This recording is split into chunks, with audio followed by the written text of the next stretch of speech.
Yes, good afternoon everyone. Good afternoon, sir. Good afternoon sir. आज difficulty आ रही थी class को कनेक्ट करने में, मीटिंग को। चलो थे पहला हो रहेगा कि मीटिंग स्टार्ट। सर वो कह रहे थे कि host is in other meeting. Wait, please wait. हाँ ठीक है, कोई बात नहीं।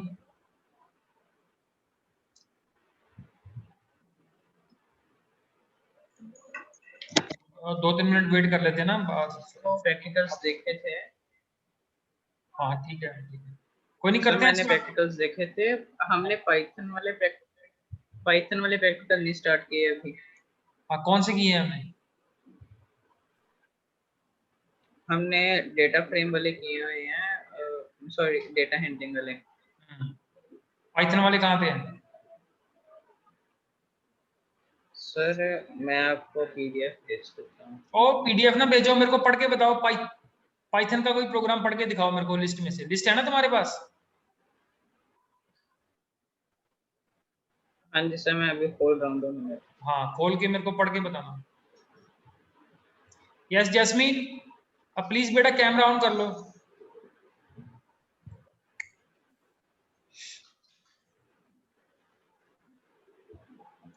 सर पाइथन का है to find average and grade of given marks, to find share price. हाँ, ये टू कैलकुलेट इंद्रवीर, इस पेज के थोड़ा ऊपर पढ़ना, थोड़ा सा इसके ऊपर पढ़ना, थोड़ा सा। हाँ जी सर। पढ़ो इसके ऊपर क्या लिखा हो, थोड़ा पेज थोड़ा ऊपर ऊपर जाओ, हल्का हल्का करके। Suggested practical list. हाँ। Practical marks. चलो बढ़िया, तूने डॉक्यूमेंट तो पढ़ना शुरू किया। The important thing is.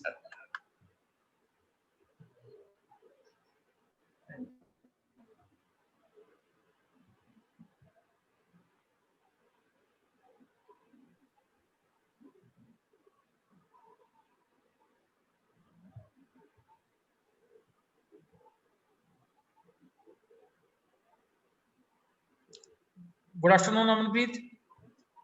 Good afternoon sir. अभी इंद्रवीर एक टास्क कर रहा है, दैट इज, देख रहा हूँ कितना टाइम लगाता है ये।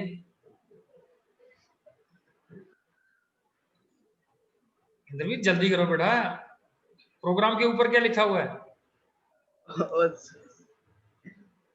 सर प्रोग्राम के ऊपर लिखा हुआ है 2 मिनट। सजेस्टेड प्रैक्टिकल लिस्ट है, उसके ऊपर है प्रैक्टिकल मार्क्स। क्या है?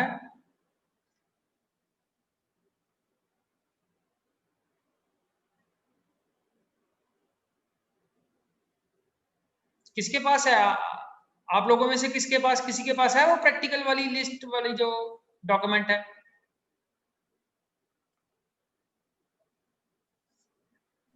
सब बुक में लिखे हुए हैं प्रैक्टिकल्स। ठीक है।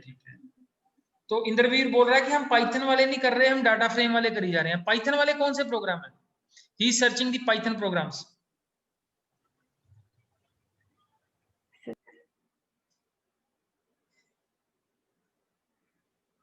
अनम्यूट करो। सर ये पाइथन वाले ही हैं जो हम कर रहे हैं। इसीलिए मैंने इसको थोड़ा काम पे लगा दिया है इंद्रवीर को ना, और ये मीटिंग से भी गायब हो गया है बेसिकली। ये पता क्या कर रहा है? ये एक्चुअली +1 और +2 का एक ही सिलेबस है। ऊपर वाले पार्ट में +1 है, नीचे वाले पार्ट में +2 है। तो ये क्या कर रहा है, ये +1 वाले प्रोग्राम मेरे को पढ़ के सुना रहा है, टू फाइंड द ग्रेड्स और ये वो। तो इसलिए मैं इसको बोल रहा था कि इसका हेडिंग पढ़ो बेटा, इसके हेडिंग में क्या है, ये +1 वाले प्रोग्राम है। वो भी मैं करवा रहा हूँ, मेरे पास तो वो लिस्ट पड़ी है। सो इतना टाइम नहीं है कि अब हम +1 वाले प्रोग्राम भी करें। We don't have that much time. Sir वैसे हमें टोटल कितने प्रोग्राम करने हैं? बेटा उसमें लिस्ट दी हुई है, मैं ये अभी आपको लिस्ट ये शेयर ही कर लेता हूँ यहाँ पे, so that everyone can see that list. Sir उसमें तो पाइथन के सिर्फ 6 प्रोग्राम्स ही हैं। हाँ तो बढ़िया है, इतने हमारे पास अब टाइम भी कहाँ बचा हुआ है। ये है रिवाइज सिलेबस ना, एंड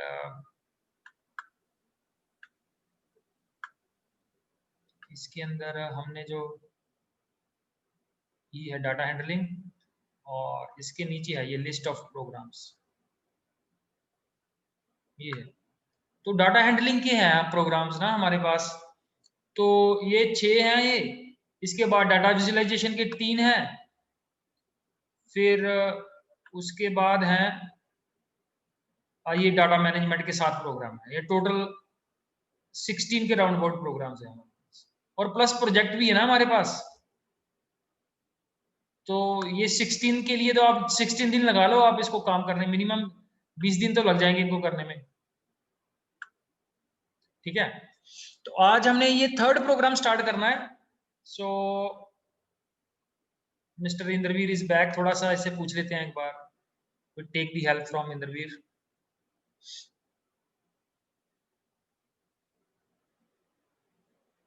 ये बाकी क्लास वाले क्यों नहीं, why they are busy somewhere. Commerce में से 1 बच्चा, ह्यूमैनिटीज में से 0 और साइंस में से 3 बच्चे ज्वाइन कर रहे हैं क्लास। बाकी क्या कर रहे हैं, कोई कोचिंग क्लासेस लगाई हुई है इन्होंने, कोई कुछ पता, आपसे बात तो होती होगी किसी की। सर वो वाइट हेड जूनियर ते पढ़ते हैं सर पता वो नहीं वाइट हेड जूनियर ते पढ़ते। कितने पढ़ते? सर सभी क्लासेस में इतने ही होते हैं। यस सर, नहीं इंग्लिश ऐसे की क्लास में बहुत कम है। वो चलो इंग्लिश छोड़ो, हमारा इंग्लिश वाला काम नहीं है। इंग्लिश मेरे को पता है, वो 4-5 दिन लास्ट में पढ़ दो तो काम चल जाता है। तो बाकी कहाँ पे बिजी हैं, थोड़ा सा तो पता होगा क्या कर रहे हैं। ये मेरे को वो अतुल बता रहा था, थोड़ा सा आइडिया दे रहा था। सर मैं क्या वाइट हेड जूनियर ते पढ़ते हो। व्हाइट हेड, अच्छा अच्छा अच्छा अच्छा अच्छा अच्छा अच्छा। वो उन्होंने बेसिकली वो पैकेज ले लिया होगा ना उसका। और देखो ह्यूमैनिटीज में से एक भी बच्चा नहीं ज्वाइन कर रहा क्लास में से। मेरे को लगता है वो सारे जो हैं वो माइक्रोसॉफ्ट में चले गए हैं या गूगल कॉर्पोरेशन ज्वाइन कर ली है उन्होंने। सो एक्चुअली मतलब कि मेरा मतलब है कि थोड़ा सा फ्रीडम की यूटिलाइजेशन तो होनी चाहिए, बट इतनी नहीं होनी चाहिए कि आप एक भी क्लास ना अटेंड करो। So they are not entering into the single class like anything. तो भाई उनकी बाकी जो साइंस वाले हैं आपके फ्रेंड्स होंगे, और सुजीवन, अमनप्रीत आपके और फ्रेंड्स होंगे आपके सेक्शन में, तो उनसे कभी बात नहीं होती कभी? सर आईपी में तो मैं सुखजीवन के कांटेक्ट में ही हूँ ज्यादा, और वो अटेंड कर रही है। बाकी क्या बांग्लादेश चले गए हुए हैं सारे? सर माइग्रेट तो पता नहीं हो ही गए कहीं? नहीं। नहीं, कोविड में कोई माइग्रेट तो नहीं हो गए ना? मतलब आपकी किसी से डिस्कशन नहीं होती कोई? जैसे आप फिजिक्स की क्लास लगाते हो, केमिस्ट्री की क्लास लगाते हो, तो आपको डिफरेंट ऑडियंस तो दिखती होगी ना वहां पे। मैक्सिमम स्ट्रेंथ सर जो कई है, बार होते हैं, वहां भी गिने चुने बच्चे करते हैं। मैक्सिमम स्ट्रेंथ जो है वो 12C में है। आईपी की maximum strength is in 12C। तो 12C में मेरे को लगता है कि इंद्रवीर ही है 12C में से। और कौन है आपकी आप में से 12C में से? आप दोनों AB से हो। ये अमनप्रीत तो 12B से है। और सुखजीवन आपका कौन सा सेक्शन है? Sir 12B। 12B। और इंद्रवीर तुम्हारा कौन सा है? 12C। और 12C जो वो है अमृतपाल वगैरह, अमृतपाल। और मैंने एक दिन इतनी बड़ी आधा घंटा एग्जाम्पल लगा के उसको मिस्टर बाजवा जो है उसको लेके आया, गुरप्रीत कौन सा वो बाजवा, इतना बड़ा मैंने वो लेआउट रेडी किया। उसके बाद वो क्लास में आया, 2 दिन क्लास में आया, तीसरे दिन से फिर वो बड़ा बिजी है। अरे एक्चुअली चक्कर क्या है, ये एक ही प्लेटफॉर्म पे अगर हम डिस्कस कर लें तो बढ़िया है, रादर देन हम 2-2 4-4 करके पढ़ेंगे तो पता नहीं अब उनका क्या आइडिया है उनके माइंड में। चलो let's start with the 3rd question. तो 3rd क्वेश्चन जो है, ये समनप्रीत आप ये दिखाई दे रहा है क्वेश्चन आपको? और कैमरा ना बंद करो बेटा। Yes sir. हाँ, और कैमरा क्यों बंद कर देते हो? वो थक जाता है तुम्हारा कैमरा। क्या करता है कैमरा? जब पावर सेविंग करता है आपका कैमरा, क्या करता है कैमरा? वो रहने दो ओपन सर बेटा। गलती से बंद हाँ, हो गया था। चलो चलो कोई बात नहीं। 3rd क्वेश्चन पढ़ो आप। 3rd question, read the 3rd question.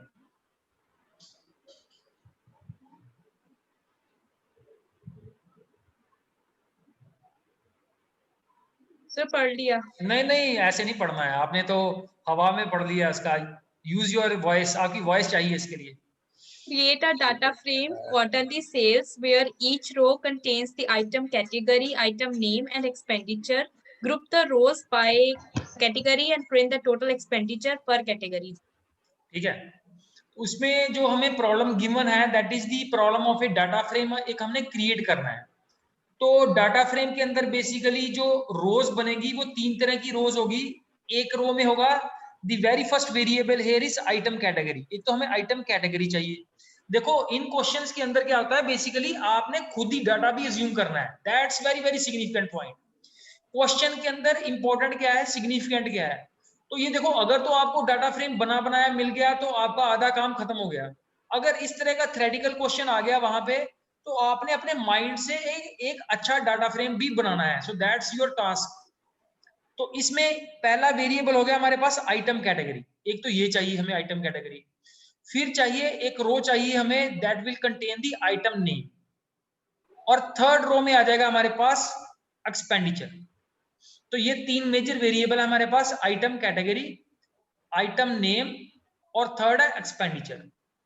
और फिर हमने क्या करना है, बेसिकली एक ग्रुप बाय मेथड को यूज करना है डाटा फ्रेम के ऊपर। किसके ऊपर करना है, ऑन कैटेगरी के ऊपर। ये जो हमारे पास फर्स्ट वेरिएबल है आइटम कैटेगरी, तो इसकी ग्रुपिंग करनी है। और साथ में हमने टोटल एक्सपेंडिचर पर कैटेगरी मींस जिस जिस बेसिस पे हमने ग्रुपिंग की है उस बेसिस पे हमने उसका एक्सपेंडिचर भी कैलकुलेट करना है। ठीक है, तो क्वेश्चन में आइटम कैटेगरी, आइटम नेम और एक्सपेंडिचर ये हमने तीनों खुद ही ज्यूम करने हैं। सो यस सुखजीवन, आपको सुखजीवन इंद्रवीर आप कुछ कंट्रीब्यूट कर सकते हो इसके बारे में, आइटम कैटेगरी, आइटम नेम, क्या चीज हो सकती है item name and item category?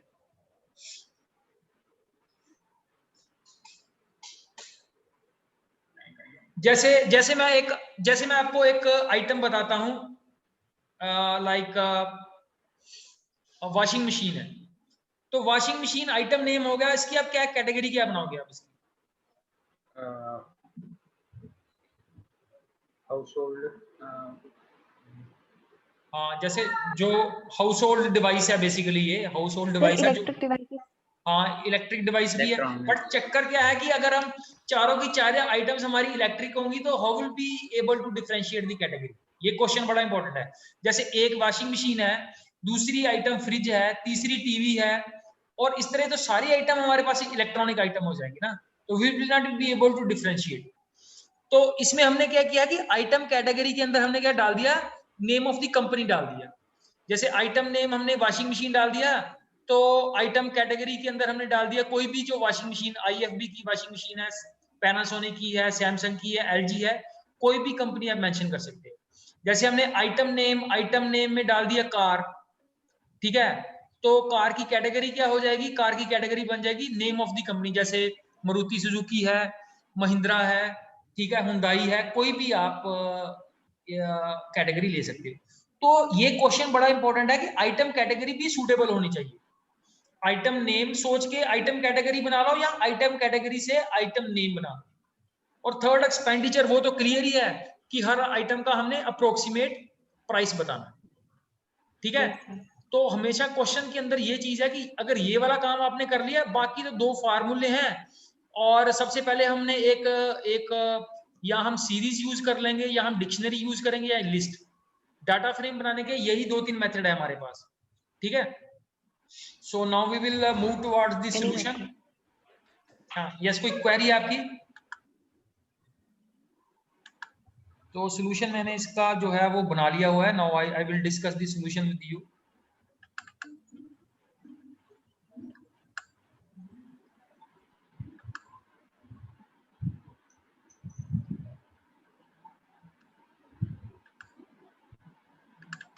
Yes, ये स्क्रीन दिखाई दे रही है आपको? Yes, sir. हाँ, यस सर। तो वो पहले वाला लाइन ऑफ कोड तो सिंपल है, that is import pandas as pd।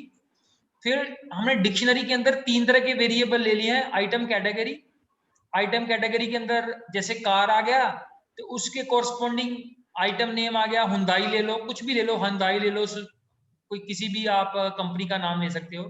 ठीक है, कार के अगर हम थोड़े से spelling, car item category. Next item category है एसी।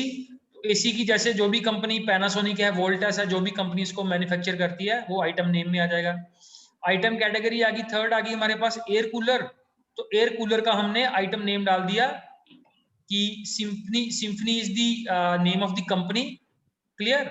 और जो आइटम कैटेगरी है वो एयर कूलर है। और फोर्थ जैसे वॉशिंग मशीन है तो उसके कोरस्पॉन्डिंग हमने कंपनी डाल दी, आइटम नेम ने सैमसंग डाल दी, कुछ भी डाल दो, सैमसंग डाल दो, एलजी डाल दो। और इम्पोर्टेंट थिंग ये है कि सभी का कभी भी डाटा मैच नहीं करना चाहिए। इन दी एग्जाम अगर आप प्रैक्टिकल के अंदर सारे के सारे बच्चे एक ही तरह का वैल्यू ले जा रहे हो सारे, तो वो एग्जामिनर को पता चल जाएगा कि ये बच्चे कॉपी पेस्ट करके काम कर रहे हैं।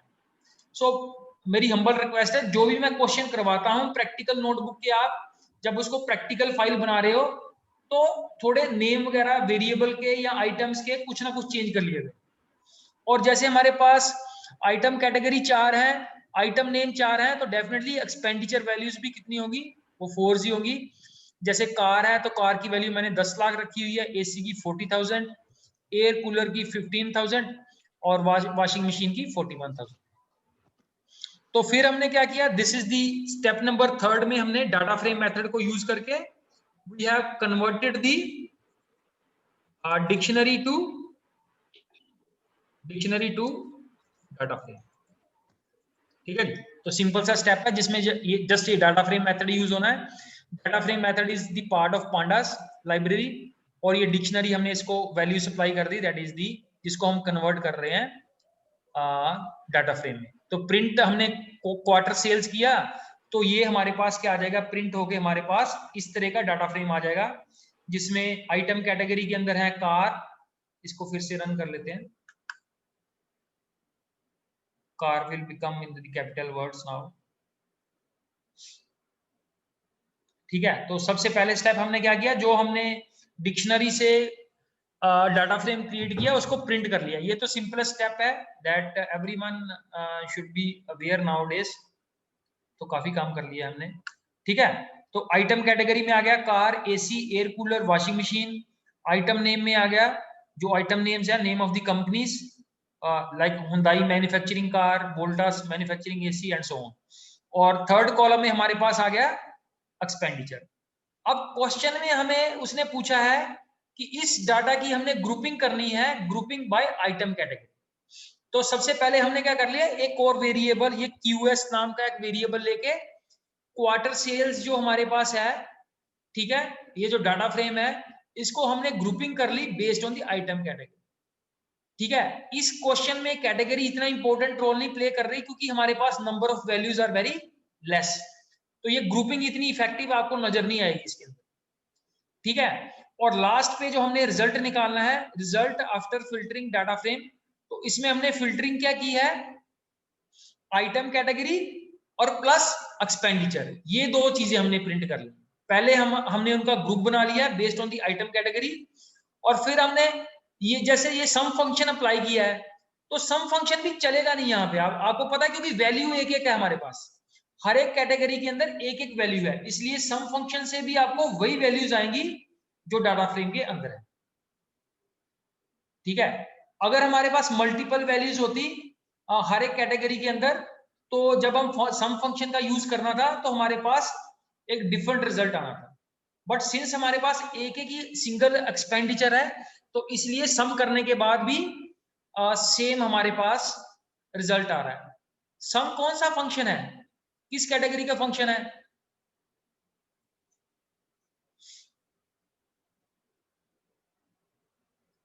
दो कैटेगरी बन जाती है बेसिकली सम फंक्शन की। एक तो सम जो है, yes I think Sukhjeevan is trying to intervene.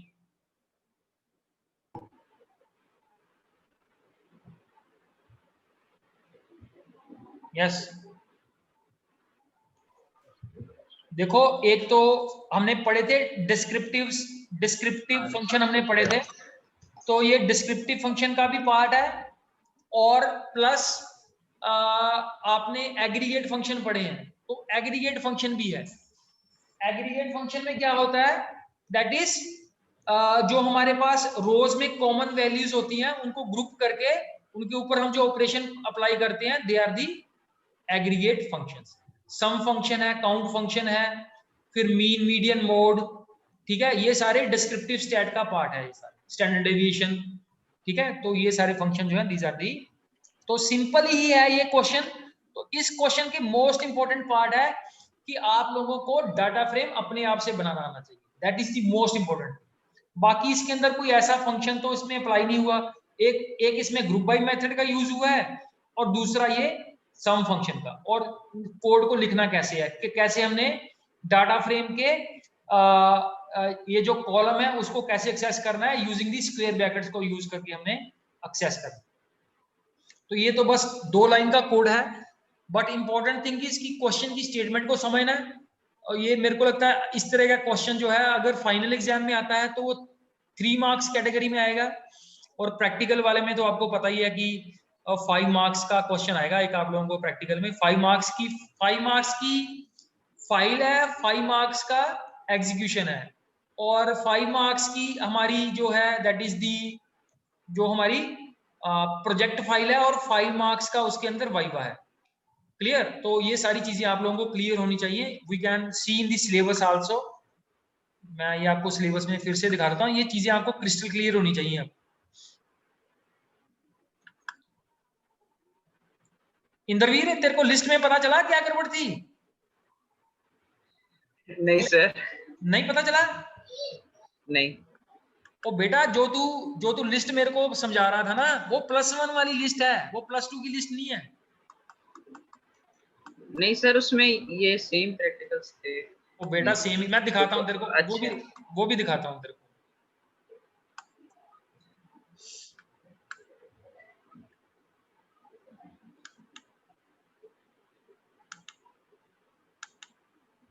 एक मेरे पास डॉक्यूमेंट था, मेरे को लगता है अभी मिल नहीं रहा कहाँ पे, वो मार्क्स की जो बाइफरकेशन की हुई है वो किस डॉक्यूमेंट में? इसमें ये है, ये देखो इसमें क्या है कि एक हमें आएगा प्रैक्टिकल जो आएगा प्रोग्राम यूजिंग पांडास के ऊपर प्रोग्राम आएगा प्रैक्टिकल के अंदर, वो 8 मार्क्स का है।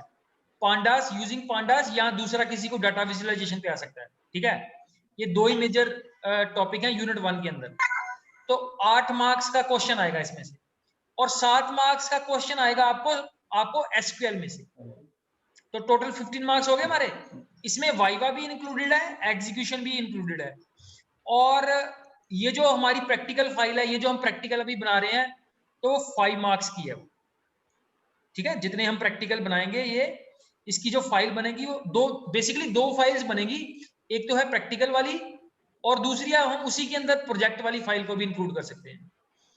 ठीक है, तो प्रोजेक्ट वर्क के अंदर हमने +1 और +2 के कंसेप्ट को यूज करके प्रोजेक्ट करना है, और प्रोजेक्ट का जो वाइवा होगा वो 5 मार्क्स का होगा। ठीक है जी। और इंद्रवीर, जो क्वेश्चन की तू बात कर रहा है, ये देखो इस डॉक्यूमेंट का जो टाइटल है ना, वो टाइटल है +1, और जो तू प्रैक्टिकल बता रहा है ना, मैं दिखाता हूं तेरे को प्रैक्टिकल। ये है programming in Python to find the average and grade of given marks to find the sale price of a item with cost and discount is given. तो ये +1 वाले प्रैक्टिकल है, ये +2 के नहीं। +2 वाला पार्ट यहाँ से नीचे जाके ये देखो, +2 यहाँ से शुरू होता है। ठीक है, कोई बात नहीं बेटा, कम से कम पढ़ तो रहे हो। द की थिंग इज कि आप पार्टिसिपेट कर रहे हो। दी सबसे बड़ी इंटरेस्टिंग चीज है कि लोग पार्टिसिपेट ही नहीं कर रहे। That is I think is more strange, and ये मेरे को समझ नहीं आ रही कि अगर हम कुछ भी नहीं करेंगे तो how will be able to answer the things like this. Clear? And now moving to the last part of the todays class, that is the plagiarism वाला टॉपिक हमने पढ़ना है। यस, तो प्लेगरिज्म वाला पार्ट क्या है? प्लेगरिज्म वाला part जो है, जो हम अभी हमारे हाफ ईयरली एग्जाम हुए, तो that is the best example for plagiarism. Means किसी की चीज को हम बिना मेंशन किए खुद यूज करेंगे, कॉपी पेस्ट करेंगे, that is plagiarism. Basically plagiarism जो हम कर रहे हैं वो प्लेगरिज्म नहीं है। प्लेगरिज्म कैसे होता है? जैसे लेट्स से आपने प्रैक्टिकल फाइल बनाई, और प्रैक्टिकल फाइल में आज नेट पे सर्च कर रहा था थोड़ा सा, तो जो आपकी +2 वाली फाइल है ना, जो आपके +2 के प्रैक्टिकल की जितने प्रैक्टिकल हैं उसकी सारी लिस्ट बनी हुई है, पीडीएफ बनी हुई है। तो काम कॉपी पेस्ट करना कोई चैलेंज नहीं है। जितने प्रोग्राम है ना, अभी मैंने आपको बताया जो 16-17 प्रोग्राम है +2 के, वो सारे के सारे पीडीएफ बने हुए हैं उसके अंदर।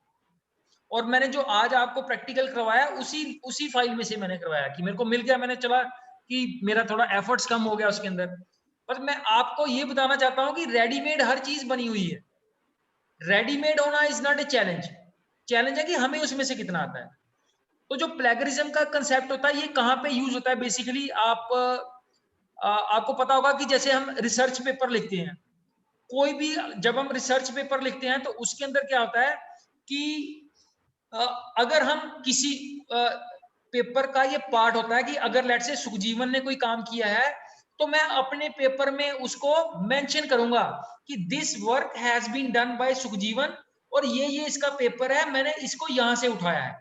तो वो प्लेगरिज्म नहीं है। अगर आप किसी के काम को मेंशन कर रहे हो वो प्लेगरिज्म नहीं है। बट अगर मैंने सुखजीवन को बाहर निकाल के डाल दिया कि ये नवदीप कुमार ने किया है तो दैट इज प्लेगरिज्म। अगर हम किसी की कंटेंट को अपना ठप्पा लगा के आगे भेज देंगे so that is the plagiarism.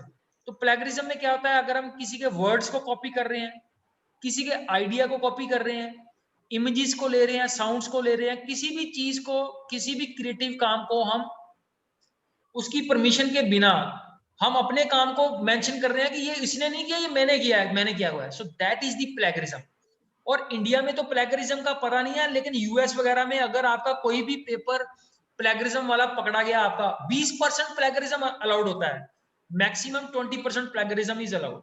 But अगर आपका कोई डिटो कॉपी वाला पेपर पकड़ा गया ना तो उसके बाद वो आपका पेपर कभी पब्लिश नहीं होने देंगे। In America and western countries plagiarism के अगेंस्ट बहुत ही स्ट्रिंजेंट मेजर्स है। और बेसिकली ये प्लेगरिज्म भी टेक्निकली आईपीआर के साथ ही जुड़ जाता है कि जैसे किसी ने रिसर्च पेपर लिखा तो अगर कोई थर्ड बंदा उसके अंदर कॉपी कर रहा है उसको, तो he will be basically utilising the concept of plagiarism. तो जो प्लेगरिज्म का वर्ड है that has been derived from the Latin word plagiar. तो उसका मीनिंग ही है किडनैप और अबडक्ट। तो बेसिकली हम किसी के काम को किडनैप कर रहे हैं या उसको अबडक्ट कर रहे हैं। तो ये है मोटा मोटा जो हमारे पास कंसेप्ट है। Why is it important to understand plagiarism? क्यों इसको समझना इंपॉर्टेंट क्यों है? क्योंकि plagiarism is the stealing of intellectual property. तो ये इंटेलेक्चुअल प्रॉपर्टी के साथ ही जुड़ा हुआ है कि काम किसी और ने किया हुआ है और ठप्पा उसके ऊपर हम अपना लगाई जा रहे हैं। तो मैंने आपको कई बार एग्जांपल में बताया कि जैसे ये चाइनीज कंपनी वायलेशन करती है। चाइनीज कंपनी कैसे वायलेशन करती है? क्योंकि चाइना में जो भी चीजें आप वायलेट करते हो, अगर आप उसके कोर्ट में लेके जाते हो तो चाइना के कोर्ट वगैरह जो है they are not very you know basically जो वो अच्छे तरीके से काम नहीं करते। Clear? They are biased towards their government. तो सेकंड स्टेप में क्या लिखा है? Plagiarism is cheating. तो व्हाई प्लेगरिज्म इज चीटिंग? काम किसी और ने किया हुआ है और हम उसको अपना काम करके शो कर रहे हैं। So plagiarism is an academic offence. Why it is an academic offence? Because मैंने आपको एग्जांपल दिया कि ज्यादा जो प्लेगरिज्म का काम होता है वो एकेडमिक काम होता है, रिसर्च में काम होता है। तो research is part of academic. ठीक है? आप जैसे आप में से अगर किसी का इंटरेस्ट है कि लेटर ऑन मैं पीएचडी करना चाहता हूँ फिजिक्स में, केमिस्ट्री में, कहीं पे भी आप कोई पीएचडी करना चाहते हो, तो पीएचडी से पहले आपको काफी ज्यादा रिसर्च के ऊपर अपने पेपर वगैरह 2-4 पब्लिश करवाने पड़ेंगे और ड्यूरिंग पीएचडी भी आपको 2-4 पेपर पब्लिश करवाने पड़ेंगे। तो वो जो पेपर पब्लिश हो रहा है आपका अपना काम है तो दैट्स गुड। अगर आप कॉपी पेस्ट कर रहे हो तो कॉपी पेस्ट अब तो इंडिया के अंदर भी नहीं चलता। इंडिया के अंदर भी कॉपी पेस्ट वाला काम खत्म हो गया। ठीक है? तो अगर आप किसी भी अच्छी यूनिवर्सिटी के अंदर जाते हो तो वहां पे वो प्लेगरिज्म अलाउ नहीं करते। और the last word is written here, plagiarism is an basically academic theft. तो वो एकेडमिक चोरी है, वो काम कोई और कर रहा है। बिकॉज इसके अंदर क्या है? बिकॉज पेपर लिखने के अंदर आपको एक एक पेपर लिखने के लिए you have to work very hard. Clear? So this was the basics about the plagiarism. और फिर है हमारे पास 2 types of plagiarism, so that we will cover up in the following class. तो मेरी हम्बल रिक्वेस्ट है कि कल हम प्रैक्टिकल नंबर 4 के ऊपर भी फोकस करेंगे। बिकॉज मेरा एम है कि अगर हम बिल्कुल थ्योरी पढ़ेंगे तो हम बोर हो जाएंगे। ठीक है? तो थोड़ा सा पार्ट हम लेक्चर का 50% पार्ट जो है वो हम प्रैक्टिकल के ऊपर फोकस कर रहे हैं, 50% पार्ट हम around about that is we are working on the theory topic. Clear? At the end of the class आपका कोई भी फीडबैक है, आपका कोई भी पॉइंट है, so that we can discuss. Sir कल शेफ अली का मेरे को मैसेज आया था, हाँ जी, हाँ जी। उसके मैकबुक में जैम्प नहीं चल रहा। तो बेटा वो आप मैसेंजर थोड़ी हो, वो सर शेफाली उसने भी बात। आपको मैसेज किया था शायद। क्या नहीं चल रहा? सर जैम्प नहीं चल रहा, डाउनलोड हो गया है पर वो खुल नहीं रहा। बेटा ये तो पता क्या चक्कर है, देखो देखो सुखजीव, मेरे को पता है सबसे ज्यादा मैंने जिसका काम देखा है करते हुए वो सुखजीवन को देखा हुआ है, because she is continuously putting up query. हमारा क्या है कि देखो हम अपने टीचर के साथ ही नहीं कनेक्ट हो पा रहे, 7-8 महीने से हमारी क्लास चल रही है, तो आप क्वेश्चन पूछ रहे हो on the behalf of Shefali, तो मैं अमनप्रीत का क्वेश्चन है तो अमनप्रीत पूछेगी ना मेरे से। तो एक बार व्हाट्सएप मैसेज कर दिया बेटा ये तो ऐसा कुछ नहीं है इसके अंदर, कई बार टीचर बिजी है, कई बार आप बिजी हो, तो you have to continuously keep on working. Sukhjeevan ने मेरे को अगर लगातार क्वेश्चन ना पूछती ना, मैंने बीच में छोड़ के चले जाना था, पाई माई एसक्यूएल नहीं इंस्टॉल हो रही, छोड़ दो बीच में, बट ये डेली क्वेश्चन पूछती है, तो ऐसे मेरे ऊपर भी प्रेशर आता है that we have to perform और कैसे इंस्टॉल करना है। तो ऐसा कुछ नहीं है, तो उसको जैम में डिफिकल्टी आ रही है, कोई बात नहीं, जैम को उसको बोले अनइंस्टॉल कर ले, दोबारा इंस्टॉल करके देख ले एक बार। तो ये तो हमें कंटिन्यूअसली एफर्ट करना पड़ेगा इसके लिए, because there is no straight forward, कोई इसका कोई सीधा साधा इसका कोई फार्मूला नहीं है, ठीक है। और मिस्टर अतुल, और मेरा मैसेज देना यार उसको, मिस्टर चिराग और वो जो है विशाल है और प्रभजोत है जी आपकी सर। क्लास में, वो यही की क्लास में आए भाई इनविटेशन में, या मैं लेके आऊंगा कोई इनविटेशन? अच्छा तो ठीक है। सर मैं तरनु किया बहुत बार, वो कहता कि मेरा इंटरनेट नहीं चलता कई बार, तो हुणे हुणे उन्हें अपना घर शिफ्ट किया ना, तो पता नहीं पिंड आ गया वापस, ते कहता थोड़ा बिजी है। ओ चलो बेटा, अब तो सारे शाहरुख खान बन गए हैं, मेरे को चक्कर ये है कि सारे बिजी हो गए हैं, दैट इज दी की। तो अगर हम नॉर्मल रहेंगे तो अच्छा रहेगा, अगर हम शाहरुख खान बन जाएंगे तो सारे बिजी हो जाएंगे। चलो ठीक है बाकी बेटा। विशाल नु मैं कहना कि आ जाए। हाँ हाँ हाँ, बोल दो उसको एक बार। ठीक है, थैंक यू बेटा, जी thank sir. You everyone for being into the class, thank you very much. Thank you Thank you, sir. sir.